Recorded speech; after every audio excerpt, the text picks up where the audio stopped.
जी हाँ दोस्तों, आज की इस वीडियो के माध्यम से बात करेंगे Jiwaji university UG, PG, NCTE course या हमारा डीटीई कोर्स हो या आपने किसी भी कोर्स में एडमिशन लिया हो, तो उसका एनरोलमेंट फॉर्म, नामांकन फॉर्म हम कैसे भरेंगे, ऑनलाइन कैसे भरेंगे 2025-26 में, मैं आपको पूरी इन्फॉर्मेशन बताऊँगा आज के इस वीडियो के माध्यम से। तो वीडियो को शेयर कर देना है सभी के साथ में। तो एक बात बता देना चाहता हूँ मैं, यूजी का और पीजी का और एनसीटी कोर्स सभी का स्टार्ट कर दिया गया है, चाहे आपने डीटी कोर्सेज में एडमिशन लिया। हम यहाँ पर बात करेंगे कॉलेजेस की, ठीक है? हम यहाँ पर बात करेंगे कॉलेजेस की। अगर आपने लिया है एडमिशन एसओएस में, ठीक है? अगर आपने एसओएस यानी कि डायरेक्ट यूनिवर्सिटी में एडमिशन लिया है, तो इसके एनरोलमेंट फॉर्म भरने की जो डेट है, वो निकल चुकी है अब, ठीक है? अब केवल और केवल जो चल रहे हैं, वो कॉलेजेस के चल रहे हैं। और जिसमें मैं आपको बता देना चाहता हूँ कि इस बार देखिए, इस बार क्या किया गया है, यूजी के स्टूडेंट को, पीजी के स्टूडेंट को और एनसीटी के स्टूडेंट को तो छात्र प्रोफाइल रजिस्ट्रेशन करना है, ठीक है?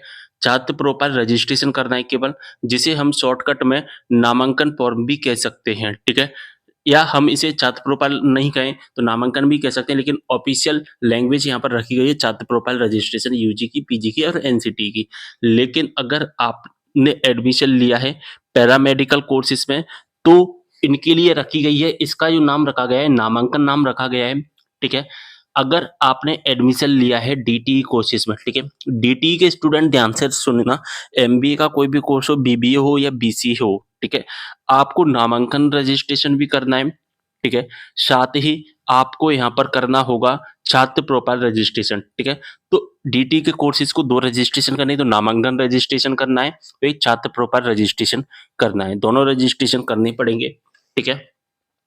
इसके बाद अगर हम बात करें, यहाँ पर आपने एडमिशन लिया है यूजी में, पीजी में और एनसीटी कोर्सेज में, ठीक है? ये एनसीटी के सारे कोर्सेज हैं, तो आपको केवल और केवल छात्र प्रोफाइल रजिस्ट्रेशन करना है और कोई भी रजिस्ट्रेशन नहीं करना है, ठीक है? इसे ही हम नामांकन रजिस्ट्रेशन कह सकते हैं शॉर्टकट में। लेकिन डीटी कोर्सेज के लिए 2 रजिस्ट्रेशन किए गए हैं, एक छात्र प्रोफाइल रजिस्ट्रेशन, एक नामांकन रजिस्ट्रेशन। ये रजिस्ट्रेशन करने की जो प्रोसेस है ना, सभी की सेम रखी गई है। यहाँ पर आपको क्लिक कर देना है इसकी ऑफिशियल वेबसाइट पर आकर। अब इस तरह के लिंक हमारे सामने आ जाएंगे। देखिए दोस्तों, अगर आप यूजी, पीजी और एनसीटी कोर्सेज का करना चाहते हैं, ठीक है? यूजी, पीजी, एनसीटी कोर्सेज का, तो यहाँ से होगा। और अगर आपको प्रोफाइल रजिस्ट्रेशन करना है डीटीई कोर्सेज का, तो यहाँ से होगा।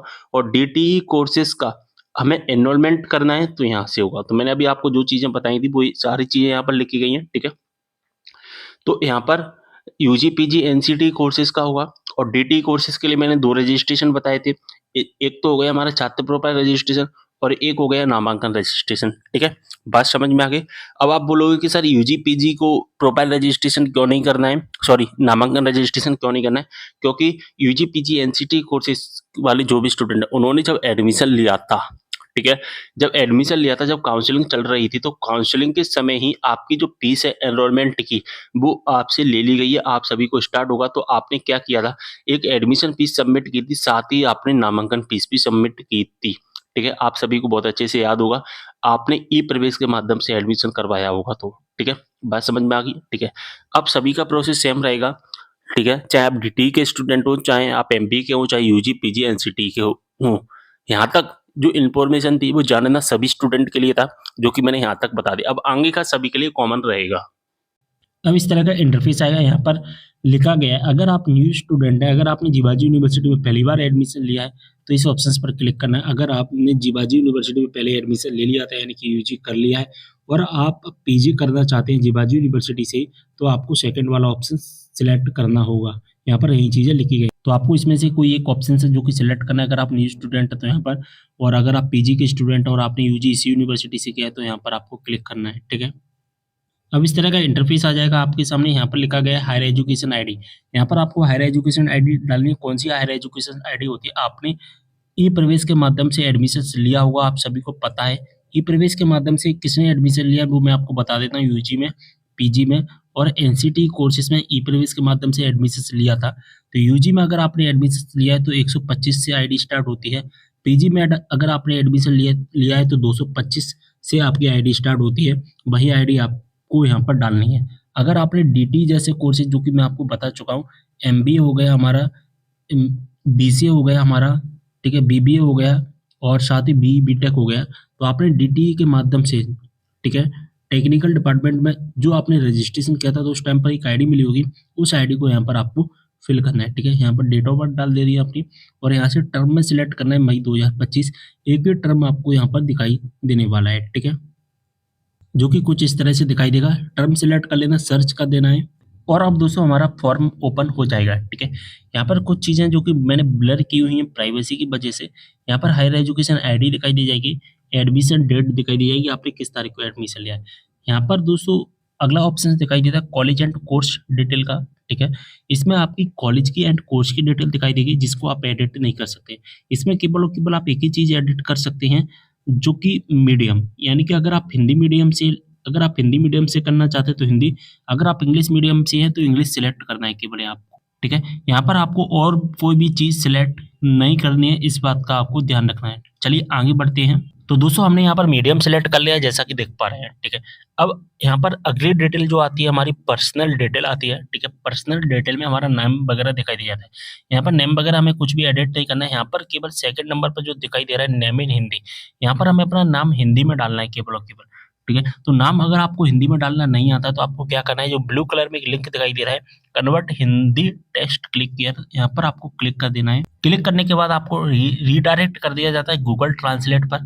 तो यहाँ पर आप अपना इंग्लिश में नाम डालना है, यहाँ पर हिंदी में ट्रांसलेट हो जाएगा। यहाँ से कॉपी कर लेना, फिर से यहीं पर आ जाना और यहाँ पर इसको पेस्ट कर देना, ठीक है। यहाँ पर डेट ऑफ बर्थ दिखाई दी जाएगी, आपके फादर्स का नेम, मदर्स नेम, ये सारी चीज़ें दिखाई दी जाती है।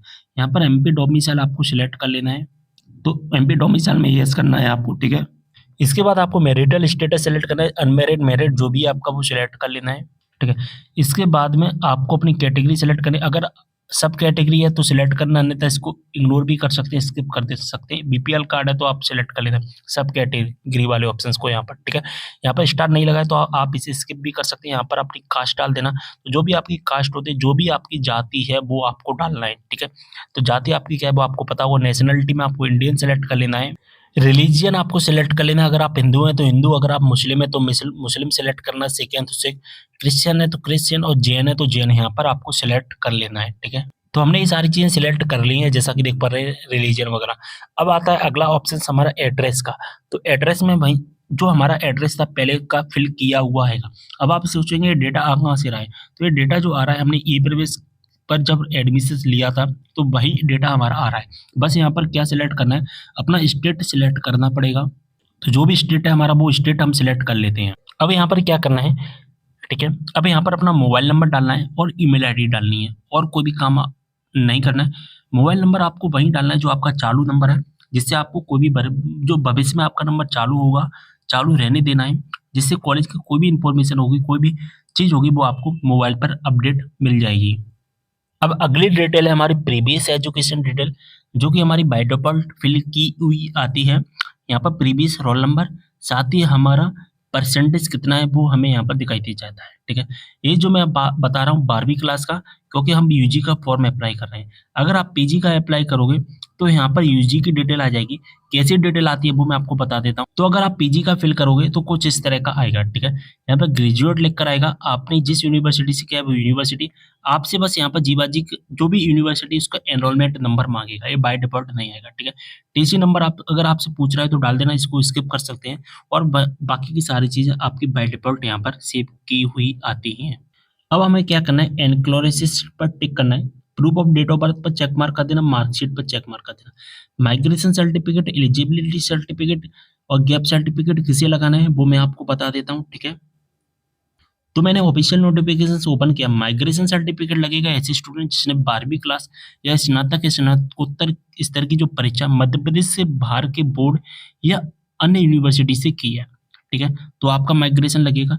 एलिजिबिलिटी सर्टिफिकेट किसका लगेगा अगर हम बात करें तो एलिजिबिलिटी सर्टिफिकेट जो लगता है, ठीक है, वो लगता है मूल्यवासी जाति प्रमाण पत्र यदि छात्र ने 12वीं क्लास स्नातक स्नातकोत्तर स्तर की परीक्षा मध्य प्रदेश के बाहरी बोर्ड या विश्वविद्यालय से उत्तीर्ण की है। अगर आपने बाहर से की है तभी आपका एलिजिबिलिटी सर्टिफिकेट लगेगा, अन्यथा नहीं लगेगा, ठीक है।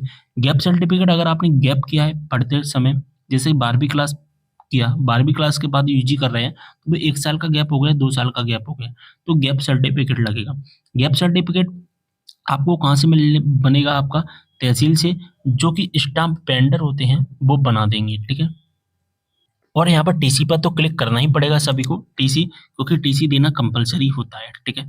इसके बाद जो इम्पोर्टेंट अपडेट है वो है फोटो सिग्नेचर कैसे अपलोड करना है वो मैं आपको बताऊंगा, ठीक है। यहाँ पर दोस्तों दिखाई देगा अपलोड इमेज, तो अपलोड इमेज पर क्लिक कर देना। जैसे ही अपलोड इमेज पर क्लिक करेंगे, ठीक है, इस तरह का एक विंडो ओपन हो जाएगा, पॉपअप विंडो, और यहाँ पर बोला गया है कि 200 केबी से ज्यादा का फोटो नहीं होना चाहिए, ठीक है। फोटो कैसा अपलोड करना है वो मैं आपको बताऊंगा। देखिए, फोटो और साइन दोनों होने चाहिए। अब आप बोलोगे कि सर फोटो और साइन अलग-अलग अपलोड करें, नहीं, फोटो और साइन अलग-अलग अपलोड नहीं करना है। आपको एडिट टूल में जाकर के, ठीक है, या तो फोटोशॉप या ऑनलाइन आपको अपना फोटो, ठीक है, और अपना साइन एक ही जेपीजी फॉर्मेट में बनाना है, यानी कि फोटो आपका एक ही रहेगा, ठीक है, लेकिन ऊपर रहेगा फोटो, नीचे रहेगा साइन। आपका जेपीजी इमेज होगा ना, इमेज वो एक ही रहेगा। आप ये सोचें कि फोटो का इमेज अलग है, साइन का इमेज अलग है, ऐसा नहीं होगा। फोटो का और साइन का दोनों का इमेज एक ही रहेगा, ठीक है। और यहाँ पर एक ही इमेज सिलेक्ट होगा, इस बात का भी ध्यान रखना। तो इसको एडिट करना पड़ेगा, फोटो ऊपर साइन नीचे, ठीक है। तो मैंने अपलोड कर दिया और इसको आप एडजस्ट कर लेना कुछ इस तरह से, ठीक है। तो जैसा कि देख पा रहे हैं, ऊपर हमारा फोटो है, नीचे हमारा साइन है, और एक ही जेपीजी फॉर्मेट को हमने सिलेक्ट किया हुआ है एडिट करके, ठीक है। इसके बाद में इसको एडजस्ट करके, यहाँ से इन सभी चीज़ों को एडजस्ट करके, यानी कि आपका फोटो और साइन क्लियर दिखना चाहिए। जितना क्रॉप हो रहा है उतना क्रॉप कर सकते हैं। अगर क्रॉप नहीं करना है तो स्किप कर सकते हो, डायरेक्ट यहाँ पर क्रॉप वाले ऑप्शंस पर क्लिक करके इसको सेव कर देना है। और याद रखना, 200 केबी से ज़्यादा का आपका साइज नहीं होना चाहिए, 200 केबी से कम ही रहना चाहिए। क्रॉप कर देना, आपका जो इमेज है वो सेव हो जाएगा, ठीक है, जैसा कि देख पा रहे हैं। इसके बाद डिक्लेरेशन पर चेक मार्क कर देना, यहाँ से आपको सबमिट कर देना है। जैसे हम सबमिट करेंगे, हमें अगले पेज पर रिडायरेक्ट कर दिया जाएगा, जहाँ पर हमारा आ जाएगा एप्लीकेशन नंबर, ठीक है। क्या आ जाएगा? एक एप्लीकेशन नंबर आ जाएगा, और एप्लीकेशन नंबर को आपको नोट डाउन करके रख लेना है, ठीक है। जिससे क्या हुआ, एप्लीकेशन नंबर को नोट डाउन करके रखने से आप अपना एप्लीकेशन स्टेटस ट्रैक कर पाएँगे। अगर आपका पेमेंट फेल हो जाता है तो उसको उस पेमेंट का स्टेटस देख पाएँगे कि आपका पेमेंट फेल क्यों हुआ है, और उसको रिकवर कर पाएँगे उस पेमेंट को। इसलिए एप्लीकेशन स्टेटस को लिख कर रख लेना है, ठीक है, एप्लीकेशन नंबर को, ठीक है। और जैसे ही एप्लीकेशन नंबर आ जाता है उसको लिख कर रख लेना। सबसे नीचे आना, प्रोसीड टू पेमेंट का ऑप्शन आएगा, पेमेंट कर देना। आपके सामने बहुत सारे ऑप्शंस आ जाएंगे, जिसके माध्यम से पेमेंट करना उसके माध्यम से पेमेंट कर देना। Net banking, UPI, credit, debit card जिसके माध्यम से करना उसके माध्यम से कर देना। जैसे आपका पेमेंट, अब दोस्तों हमारे सामने कुछ इस तरह का इंटरफेस आ जाएगा, ठीक है। यहाँ पर दिखाई देगा application is pending for payment, यानी कि अब अभी हमें अपना जो पेमेंट है वो करना है, ठीक है। और कितना पेमेंट करना है वो टोटल पेमेंट यहाँ पर आपको दिखाई देगा। अगर दोस्तों आप लेट फीस के साथ में अप्लाई करोगे, यानी कि जब डेट निकल जाती है ओरिजिनल फीस के साथ और लेट फीस में अप्लाई करते हैं, तो फिर आपको 200 रुपये एक्स्ट्रा फीस आपको देखने के लिए मिलेगी। वैसे आपकी यहाँ पर 220 लगती, अब यहाँ पर 420 लग रही है, ठीक है। ये स्टूडेंट है जो लेट फीस के साथ में अप्लाई कर रहे हैं, इसलिए मैं आपको बता रहा हूँ भुगतान नहीं है, यानी कि अभी हमने पेमेंट नहीं किया। सबसे नीचे आ जाना है, प्रोसीड टू पेमेंट का ऑप्शन दिखेगा, इस पर क्लिक करना है। इसके बाद हमारे सामने ऑप्शन आ जाएंगे, net banking, debit, credit card, UPI, जिसके माध्यम से आपको पेमेंट करना है उसके माध्यम से पेमेंट कर देना। और जैसे ही हम अपना पेमेंट क्लियर करते हैं तो यहाँ पर दिखाई देगा application is pending for approval bye college, यानी कि अभी हमारा जो पेमेंट है वो क्लियर हो चुका है, और अब यहाँ पर जो हमारा पेमेंट है वो पेमेंट तो कंप्लीट हो गया है, लेकिन जो कॉलेज है से हमारा जो फॉर्म है वो अप्रूव नहीं हुआ है, इसलिए हमें अपना फॉर्म कॉलेज से अप्रूव करवाना होगा। तो आपको अप्रूव करवाने के लिए क्या करना होगा, इसका एक प्रिंट आउट निकालना है, और प्रिंट आउट निकालने के बाद जैसा कि देख पा रहे हैं, इसको और इसके साथ में जो भी डॉक्यूमेंट आपने यहाँ पर लगाए या जो भी डॉक्यूमेंट है आपके, वो कॉलेज में जाकर जमा कर देना। और जैसे ही कॉलेज में जमा करोगे आपका फॉर्म अप्रूव हो जाएगा, ठीक है। और जैसे ही आपका फॉर्म अप्रूव होगा, यहाँ पर लिख कर आ जाएगा कि आपका जो फॉर्म है वो अप्रूव हो चुका है, ठीक है। अब वेट फॉर यूनिवर्सिटी, यानी कि अब क्या लिख कर आएगा, फिर यूनिवर्सिटी से अप्रूव होने का इंतजार करना है। जैसे ही यूनिवर्सिटी से अप्रूव हो जाएगा, फिर यहाँ पर हमारा जो एनरोलमेंट नंबर है वो लिख कर आ जाएगा, your enrolment number is JA। इस तरह से हमारा जो एनरोलमेंट नंबर होगा वो यहाँ पर हमें दिखाई देने लगेगा, ठीक है। कुछ इस तरह का प्रोसेस था जो मैंने आपको अच्छे से समझा दिया है। कोई भी डाउट हो कमेंट करना। मिलते अगले वीडियो में एक और जानकारी के साथ, तब तक के लिए बाय।